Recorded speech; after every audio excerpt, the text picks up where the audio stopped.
Бог действа по чуден начин, за да ни спаси, когато ни позволява да вършим погрешното. И Той дори позволява следствието да се прояви в нашето тяло. Тогава това е за наше собствено добро.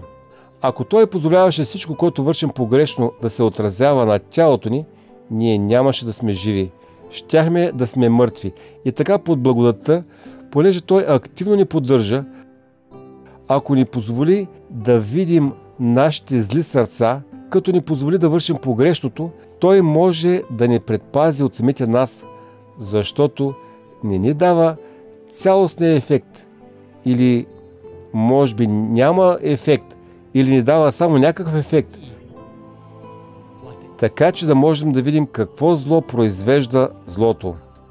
По този начин в нашето тяло ни се отразява злобата на сърцето ни. А ние нямаме представа колко зло е това сърце. Фараонът нямаше представа какво има в сърцето му, но Бог му позволи да бъде изявено заради него, заради целия свят и заради всички хора там. Какво означава да си упорит?